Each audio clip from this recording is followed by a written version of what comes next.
Actually, reading need a translator like this. Usually, we are always thinking how to read, because I read in Japanese, and then for a while I was reading in English. So frustrating, because in Japanese I can kind of handle the language, and I can see you guys, or I can handle my voice, but in English I have to read it. And then also English speaking poets, they are having some kind of rhythms, and I can't follow it. So I'm reading, one word, another word. It's very kind of clumsy, and then later I like the clumsiness. Actually, I feel like I'm revenging. I make a revenge to English. Revenge on English. But it's really frustrating. So. Usually, we just project it English translation, or I read, and then the translator reads, the translation. But then with Jeffrey, we could do this kind of stuff, and that's fun, because we didn't talk about that. And then I just, the first of all, we did it 4 years ago here. So we just kind of marked it, and then I start after you start, after you read this, and I start. If I take this much of time, then could you start taking that much of time? And he reacted. And then so after that, we didn't talk anything. We did it Tokyo, we did it here or there. Yeah, it was in so California, fun. lots of places, Yeah. Fun. So this is another trial. It's called Kawara Alexa. And then I didn't write poetry for 13 years. And then I got bored writing poetry so much, and then I quit the last poetry. How to say? This one is I published. This was 1994 or something? Three or something, and then until these poems, I didn't write poetry. But then I was invited as a poet, so to do the poetry reading, and I was kind of showing, like. Old stuff, on and on and on. And I felt rotten about that. And then I'm calling myself as a poet, but then actually I was not. During that time, I should say that you were, she said that this was about the time that she came to America and started, I've read articles where you've said that, this transition to America, being in a new environment, it just seemed like poetry wasn't the right vehicle to express that experience. I said that? Yeah, you said that.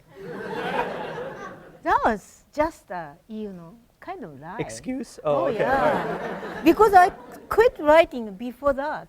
And then how do you call it, that kind of, slump. Slump, okay. Yeah, and I couldn't write. And then, I was so good at writing poetry.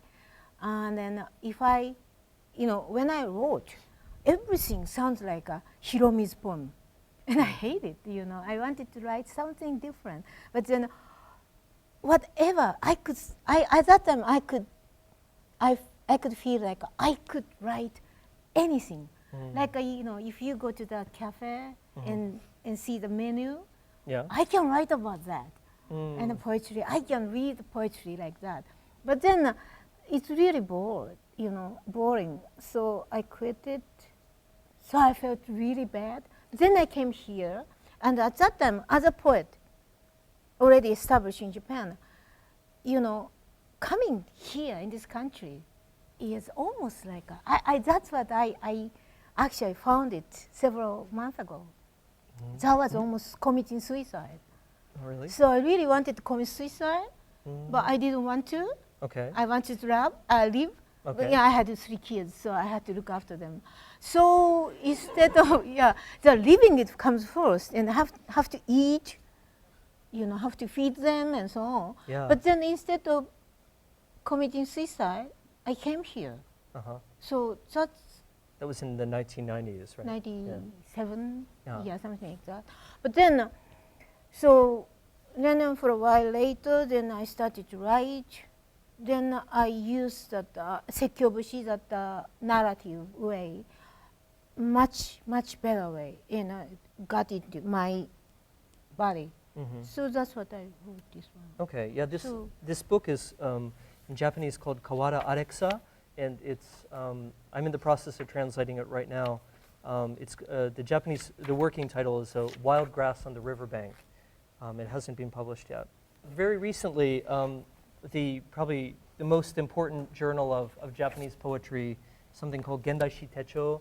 It's kind of like the equivalent of Poetry Magazine in the United States. Really important thing. They did a special issue about her. But too And- late. They didn't do that when I was young. No, actually, I was really hated by the poetry world. And then, one Now of the you're the reasons hero. is I was writing about sex when I was 20s, and then using a dirty word a lot. So, the male critics didn't like me, but actually they liked my poem.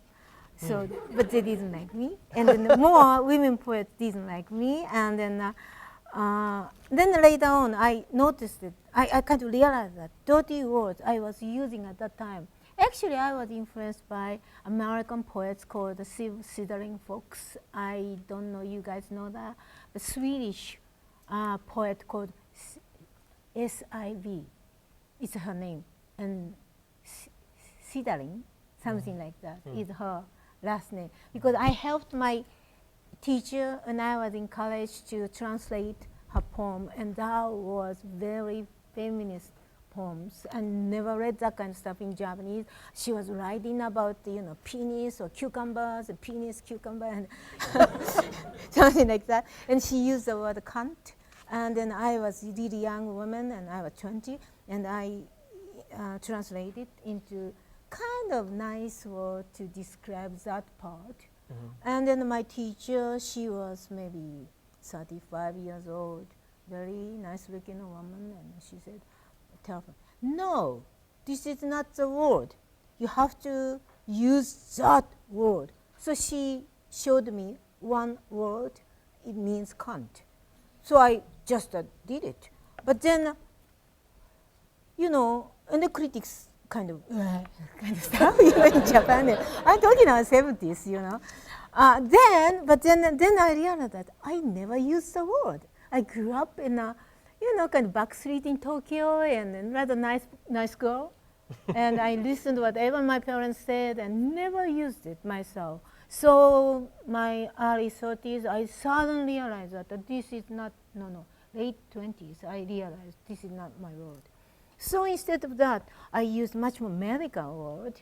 Medical word. Like a penis, again, or vagina, or something like that. And then also, I shifted from masturbation, or kind of sexual desire, or sex itself, to pregnancy, or menstruation and delivery, or feeding babies, and more kind of mothering stuff, or killing my own daughter, or something like that. And I was seriously hated by men. I think so. So they should have that 20, 30 years ago. But Well, yeah. But at the same time, I have to come to her defense. Maybe you were hated by the male poets for talking about such kind of taboo subjects in such a direct way. But I think that you were kind of a hero amongst feminists too. Yeah? young people. Yeah. Well, Ueno Chizuko, for instance, she yeah. thought that she thought that you were the greatest thing to come along for women's expression in a very long time. Thank you.